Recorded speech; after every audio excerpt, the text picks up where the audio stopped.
Breaking news is shaking the Bigfoot community tonight. Former Finding Bigfoot investigator James Bobo has stepped forward with a horrifying confession about footage that was never allowed to air, a creature he says was not Sasquatch, and a terrifying government encounter that left him unable to sleep for years. He claims there's a reason the show ended, a reason they were forced to remain silent, and tonight he's finally telling the story they tried to bury. Before we go any deeper, make sure you subscribe, because what he says next may never be televised again. Long before millions knew him as the towering, easygoing investigator from Finding Bigfoot, James Bobo was simply the strange kid who never stopped listening to the woods. Born along the fog-choked coastlines of California, he grew up breathing salt air and cedar musk, spending more nights outside than in his own bedroom. Locals say he was always drawn to the places adults warned children not to go. Abandoned logging roads, forgotten elk trails, the dark corridors between redwoods where sunlight never quite reached the ground. While other kids traded baseball cards, Bobo collected cast-off hoofprints, strands of coarse hair, and recordings of screams that rattled through the branches at 3 a.m. It started early. At 9 years old, he woke his parents to tell them he saw something tall walking just beyond the fence line. They dismissed it as a dream, but the next morning, the fence posts were bent inward,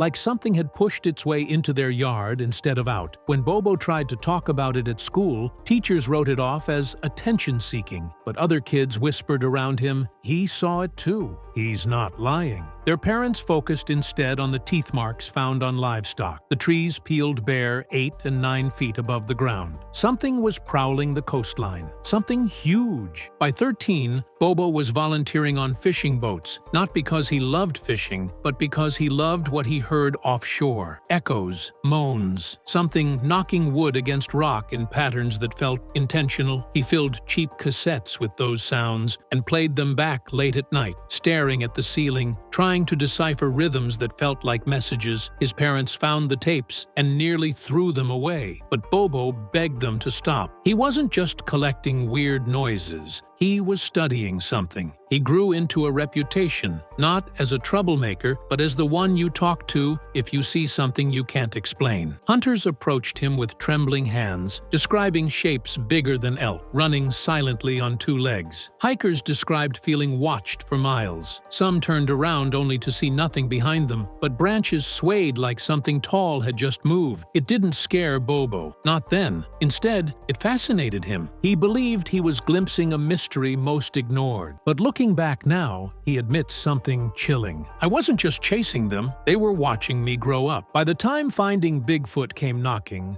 Bobo wasn't just a believer, he was a walking database of every strange footprint, guttural howl, and missing livestock report across the Pacific Northwest. Producers were drawn to him because he wasn't theatrical. His excitement came from the kind of curiosity most people lose as adults. They wanted authenticity, and Bobo was authenticity. But from the moment filming began, something felt off. Before the first investigation, the cast was handed a binder titled Safety Protocol. Inside were rules that no one on the team remembered ever requesting. They weren't about bears or dehydration. They were about patterns. Never knock on trees more than 3 times in a row. Never play recorded vocalizations past 2:45 a.m. Never stand alone in clearings during full moons. And, strangest of all, never acknowledge echoes that come from more than one direction at once. When the team questioned the rules, producers brushed them aside. Standard guidelines. Legal stuff. Bobo didn't buy it. As filming progressed, he noticed subtle discomfort among veteran crew. Camera operators refused to look at tree lines through viewfinders for too long. Audio techs asked to leave early whenever the forest went completely silent. The kind of silence that swallows breath and squeezes the air from your lungs. Even their medic admitted something unsettling. More crew suffered migraines and nosebleeds in the woods than on any other outdoor production he'd worked. Then came the problem with footsteps. In several early episodes, Bobo and the team heard bipedal footsteps pacing them from the dark. The rhythm was human, but the distance between steps was outrageous. 8 to 9 feet apart. When they tried to chase the sound, the steps would suddenly vanish, mid-stride, as if something stepped into nothing. Night after night, the footsteps circled them, always stopping just behind Bobo. He started turning around quickly, trying to catch something in peripheral vision. Sometimes he thought he saw a shoulder, sometimes eyes reflecting back. Producers encouraged him to push deeper. He enjoyed the attention, the travel, the thrill, until he noticed the patterns returning. Spiral bark stripping on trees, deer carcasses laid neatly side by side, missing bones. The same clicking noises he recorded as a child now echoed in forests hundreds of miles away. During a late-night campfire interview, Bobo slipped and mentioned those clicks. The director immediately cut the camera. 5 minutes later, the line was removed from the script entirely. Off camera, a producer leaned in and whispered, "Don't talk about the clicks." Not on television.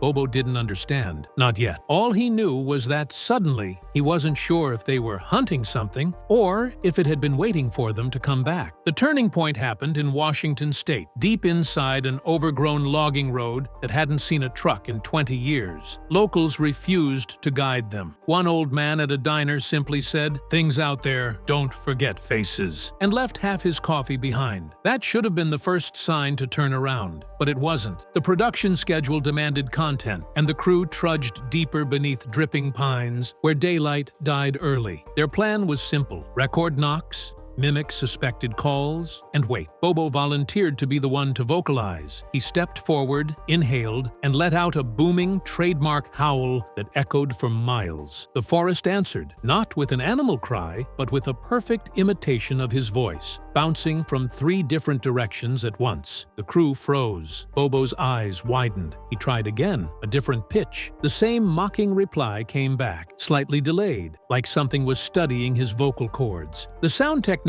swore he saw branches sway in the opposite direction of the echo, as if something was circling them silently. Infrared cameras picked up heat signatures, tall shapes, too wide at the shoulders, bending at angles that looked painful. One silhouette crawled vertically up a tree, joints rotating like a spider's legs. The director ordered the team to keep filming. This was gold, but no one felt like celebrating. Then came the whisper. Bobo leaned in. His microphone caught faint syllables just behind his neck, his own voice whispering back to him, "Don't turn around." His body went cold. He spun anyway. Nothing. Just darkness so thick it felt physical. The forest grew quiet. Birds stopped. Wind choked out. And then something started knocking on trees. Slow, rhythmic, and close. Cameras turned, but found no source. The knocks accelerated, circling like a predator, tightening a noose. One cameraman vomited from the pressure in his skull. Another began bleeding from the nose. Suddenly, the forest spoke. Rapid clicking, layered with low growls, forming patterns like language. Bobo whispered, "That's not Bigfoot. That's something else." The footage showed their tent shaking from outside that night. Hands, too many joints, too long, pressed against the fabric, feeling their way across the seams. The shadows didn't move like animals. They moved like things that studied anatomy and tried to impersonate it. By morning, trees surrounding their camp were stripped in spirals, and someone or something had left bare footprints around Bobo's sleeping mat. Bare, human-shaped, but each foot had 6 toes. That episode never aired, and the network didn't just delete it, they classified it. After the Washington incident, the production changed. Crew members who once joked around the fire now whispered among themselves, eyes darting to tree lines between takes. The medic complained about a new, constant ringing in his ears. The sound operator developed migraines so sharp they sent him to his knees. When producers suggested bringing in replacements, both men refused to leave the show. "They know my voice now," the sound operator muttered. The next filming location was a state forest no longer listed on government maps. When Bobo asked why, a local ranger replied, "Because too many things go missing there." At first he assumed she meant animals, until she clarified, campers, hunters, rangers, anyone alone after midnight. During the investigation, Bobo noticed quiet zones in the terrain, pockets of absolute silence where insects would not enter. Within those zones, the soil was churned into circular depressions, as if something moved just beneath the surface. They filmed everything. That night, the team heard gravel footsteps outside base camp, scraping, dragging, then the distant distinct sound of something stepping onto exposed roots. They shined lights. No eyeshine reflected back, but the trees themselves seemed to lean, ever so slightly, as if something tall pressed against them while passing through. At dawn,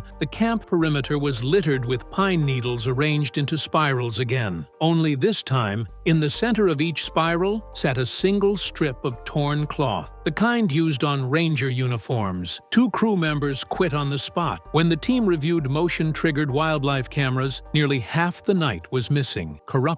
But what remained showed something horrifying. A shadow stretching across the forest floor, impossibly long, bending at 3 different angles as it moved. No footsteps, no cadence, just the slithering silence of elongated limbs. Producers ordered the footage destroyed. Bobo protested. He argued that viewers deserved the truth. The lead producer pulled him aside and said quietly, "You think Bigfoot is the mystery? Bigfoot is the decoy." The forest didn't scare Bobo anymore. It was the patterns. Patterns imply intelligence, patterns imply hunger. And whatever walked through those trees vanished without leaving tracks. Because sometimes the ground doesn't matter when you're not entirely touching it. The call came from a frantic shipping manager in Northern California. For weeks, security guards patrolling an abandoned warehouse swore something tall was slipping between the loading docks at night, tripping alarms and leaving behind piles of shredded cardboard. Not chewed, peeled, like something was stripping the material to examine its fibers. Producers jumped on it. The team arrived expecting raccoons. Instead, they found the building's security office lined with monitors showing nothing. Every time a camera picked up movement, the feed blurred, then snapped back to clarity after the motion passed. The guards insisted they saw the shape with their own eyes. 9, maybe 10 feet tall, with arms that nearly reached the ground. The crew ran a nighttime lockdown. Bobo moved through the aisles with a FLIR camera,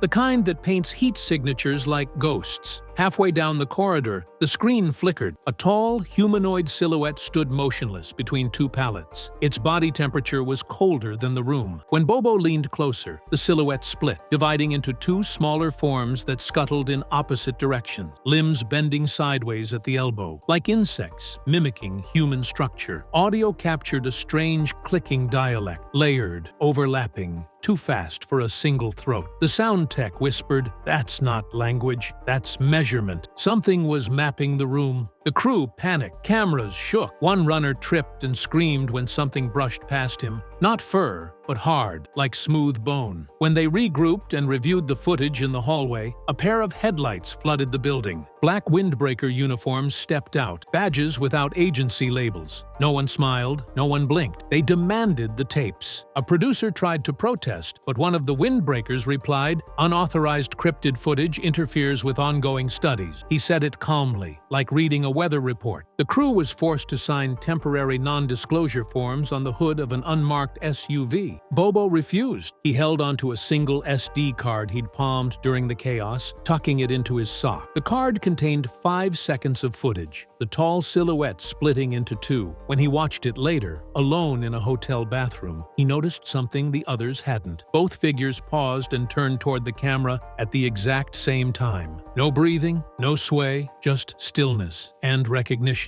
Before the episode could be edited, the network pulled the entire investigation, citing technical issues. Officially, it never happened. But Bobo saw the truth in that grainy footage. They weren't just hiding in forests anymore. They were walking indoors and learning human spaces. A week after the warehouse incident, Bobo returned home to the fog-drenched coast he'd always trusted. He thought distance would bring clarity. Instead, the silence felt watched. He began noticing small things first. Gravel disturbed near his porch, coastal crows avoiding his property, and, most unsettling, pine needles arranged in subtle spirals beneath his windowsill. He tried to reason it away, but spirals were patterns, and patterns weren't accidental. One evening, just after sundown, someone knocked on his door, not loudly, just once. A gentle, single rap, like a courtesy before a warning. Bobo answered, expecting a neighbor. Instead, a tall man in a charcoal windbreaker stood on the steps, hands folded, features forgettable. The kind of face you lose immediately after seeing. He smelled like cold metal. He didn't introduce himself. He simply said, "You have something that doesn't belong to you." His voice was steady, emotionless. Bobo felt an instinctive urge to slam the door. Before he could, the man added,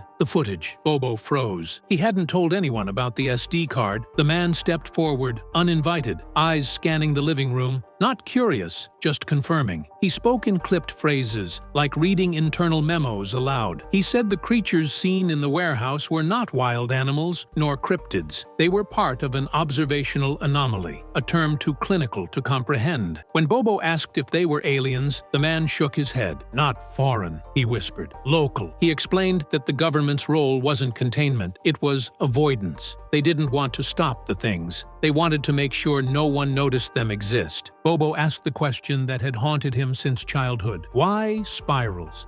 The man paused, eyes tightening, and replied, "Because spirals are how they remember. It's their version of handwriting." Before leaving, he leaned in and spoke softly, almost delicately, as if trying not to agitate the air around them. "Do not vocalize their clicks. You do not know what you're saying back." The man turned to exit, then stopped at the threshold. Without turning around, he added a sentence that made Bobo's chest hollow. "They choose a person. They listen for years. They wait." After the door shut, Bobo felt the house shift, wood settling, or something pressing gently against the siding. For the first time in his life, the woods he loved felt predatory. He burned the SD card that night, but it didn't change anything, because the next morning he found fresh spirals in his driveway gravel. No wind could have arranged them, and embedded perfectly at the center of each spiral was something worse: his own boot print. Despite the warnings, despite the spirals, despite the stranger's voice lingering like static in his ears, Bobo went back, not with a crew, not with cameras, just one borrowed thermal scope and the kind of dread that pushes a man forward instead of stopping him. Crescent Field had been sealed off on paper, but no fencing stopped determined hikers. Within minutes of stepping onto that soil, he realized something had changed. The forest was silent. No insects, no owls, not even wind brushing leaves. A dead stillness, thick enough to taste. The field where his footage was taken now bore markings, wide circular impressions in the dirt, interlocking like gears. It looked like something heavy had stood there, many of them. When he crouched to inspect a depression, his thermal scope glowed bright at the edges. Heat signatures. Recent. That's when he saw it. At the far end of the field, a lone tent stood. Brand new nylon, bright red, the kind backpackers use. But no campsite surrounded it. No footprints, no smoke, no gear. Just the tent. His pulse thudded. He called out, voice cracking, "You all right in there?" Nothing. Then the tent wall moved. Not from inside, like something brushed against the fabric from outside. Slowly, like a fingertip tracing along canvas. Then another line. Then a curve. And before Bobo could rationalize, the fabric stretched outward, imprinting a face from the outside pushing inward. Upside down, elongated, features pressed like clay, eyes too large, mouth too wide. No breathing, just a silent stare. Bobo staggered back, tripping over himself. The face slid across the tent wall without footsteps, without weight. Like gravity meant nothing. A click sounded. First one, then a responding click from the tree line. The same communication pattern from the warehouse. The same rhythm that had followed him home. He fumbled with the thermal scope. The tent showed icy cold shapes clustering around it. Multiple figures. Thin, jointed, spindly. He watched as the face turned, tracking him, though no head should bend that way. The clicks intensified, overlapping, and suddenly the tent collapsed inward, like something had vacuumed the space out of existence. No tearing, no bursting seams, just gone. The clearing erupted with clicking responses. Bobo didn't run at first. He staggered, paralyzed, until a slow, heavy shift of branches overhead broke whatever spell held him. They were above him, watching. He finally bolted through brush, lungs burning, clicks following in perfect measured intervals, not chasing, tracking, recording. He didn't stop until headlights blasted through the trees. 2 black SUVs. Same man in the windbreaker. He stepped out, expression unchanged. "You shouldn't have come back," he said quietly. "When they see you twice, they don't forget." Behind him, agents moved without flashlights, like they already knew where every tree stood. As they passed him, one whispered a phrase Bobo wishes he never heard. "They're cataloging." Today, Bobo's voice quivers when he speaks. He avoids cameras. He sleeps with lights on. Because some nights, when the wind dies and the world goes still, he swears he hears clicking, answering itself from different parts of his property. And sometimes, in freshly fallen pine needles, he finds spirals, with his footprint centered perfectly inside. Bobo doesn't talk about Crescent Field publicly anymore, but privately, he's begun telling a few trusted investigators the same chilling thing. The creatures aren't hunting, they're counting, cataloging behavior, mapping who returns. He says those spirals are assigned marks, not threats, inventory tags. And recently, he woke up to something new outside his window. 2 spirals, side by side. The second was smaller. A friend had visited the night before. He's convinced the government isn't hiding these things because they can't stop them. They're hiding them because acknowledging them would expose a terrifying truth. Some wilderness doesn't belong to us, some trails aren't accidental. And sometimes, when you leave a forest, it doesn't mean the forest leaves you.